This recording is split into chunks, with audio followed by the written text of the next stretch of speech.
At this point, it's no secret that I'm generally not a fan of the steam locomotives in train sim world, nor am I a fan of the third-party developer Rivet Games, for various reasons discussed in previous videos.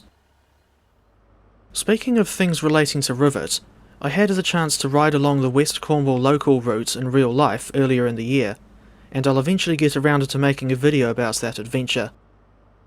But for now, I was curious to have a look at the only post-release DLC that Rivet have made for their Cornish route so far. Unfortunately, it's not a Valenta-powered Class 43 HST, because of course it isn't.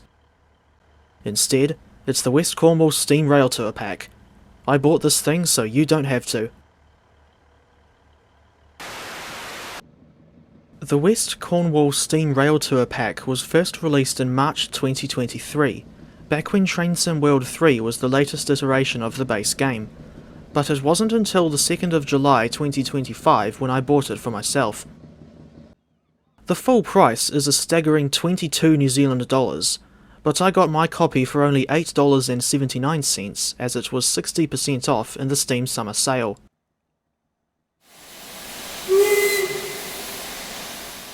As for what's included in the pack, there isn't much.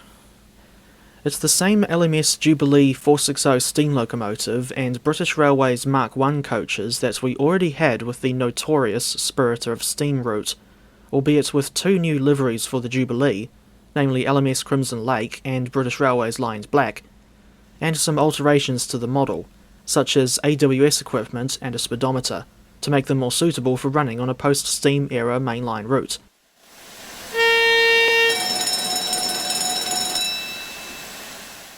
Curiously, you also get a variant of the LMS Crimson Lake livery and the Mark I coaches, decorated with Christmas lights, as seen in one of the included scenarios. I'm not sure what to make of these lights, to be honest, but in any case, they remind me of the annual Christmas event at the Glenbrook Vintage Railway here in New Zealand. Together, these liveries only represent two of the four preserved Jubilee locomotives, namely 5593 Kolhapur and 5690 Leander, the latter being in her BR guise with the number 45690, and has somehow been resurrected after her psychotic rampage on the Dark Railway. Props to anyone who gets that reference. On the surface, the liveries from Rivet's Railtour pack look fine to me, and the LMS Crimson Lake is my preferred choice of the two, even if only because I'm really bored of all the BR stuff. However, the LMS variant is let down by the smokebox number plates having the incorrect font, and the cabside numbers having the same issue, as well as unrealistically thin shading. Let's address the elephant in the room. The LMS Jubilee class is completely out of place on the St Austell to Penzance route, which is, of course, in Great Western territory, and far away from anywhere the Jubs would have run in their working days. For reference, West Cornwall Local is set in the early 1990s, and although the real 5593 Kolhapur and 5690 Leander were both operational and painted in LMS Crimson Lake back in the 90s, they didn't run down to Cornwall during that time, and as far as I know, have never gone that far west. If you ask me, I think the Railtour add-on would have been much better if Rivet had added a Great Western steam locomotive, such as the Castle Class 460, instead of only bothering to add two liveries for a locomotive that already existed in the game. But then again, given their track record, no pun intended, I dread to think of the hash Rivet would make of a GWR locomotive. There isn't much you can do with Kolhapur and Leander on West Cornwall Local, as the Railtour add-on only includes 5 scenarios and 4 timetable mode services for the aforementioned route. On the plus side, you've got the option to use TSW5's free roam mode and run the locomotives on the West Somerset Railway, for which they are a little bit more appropriate, although there's only one Jubilee I know of that's been to the WSR in real life, namely 45596 Bahamas, who was there for the railway's Spring Steam Spectacular earlier in 2025. Come to think of it, You could also run the BR Black Jubilee on the Peak Forest route, since that's set in the British Railways era, and a damn sight better than Spirit of Slop. However, if you were to try this, you would have to use the free roam mode or the scenario planner, as this livery does not substitute into the normal timetable mode. There was a recent occasion where I drove a BR Green Jubilee over Peak Forest, as part of recording footage for a video about Tony Basil and her song Do You Wanna Dance? She's better known for her big hit, Mickey. Although I can't remember exactly how I managed it, I got the locomotive performing much better than I was expecting, to the point where she may as well have been giving her best performance. Incidentally, Best Performance is also the title of another song recorded by Tony Basil.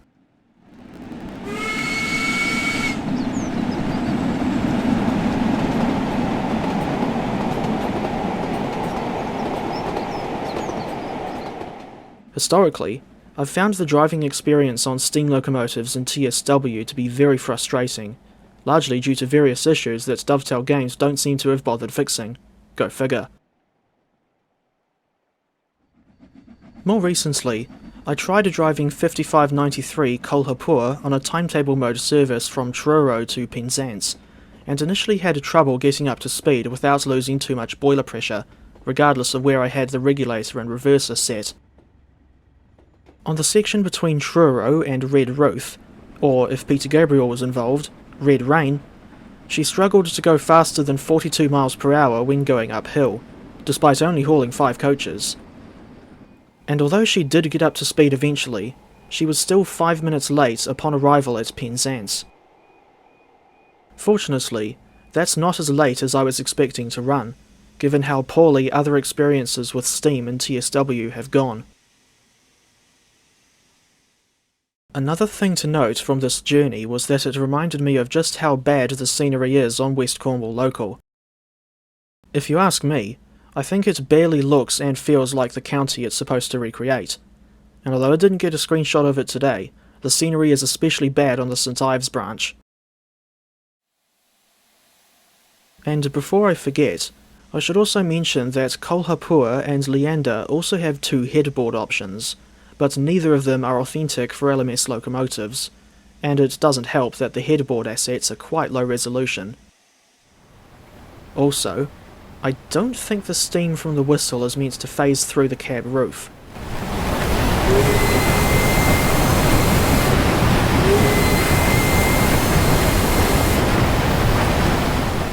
Another issue with the TSW steamers in general is their complete lack of chuffing sounds when they're on AI services. Why this still hasn't been fixed is anyone's guess.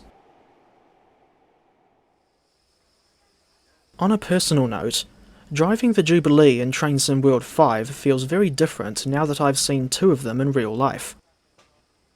The locomotives in question were 45596 Bahamas and 45699 Galatea, with the latter being disguised as 45627 Sierra Leone for some reason.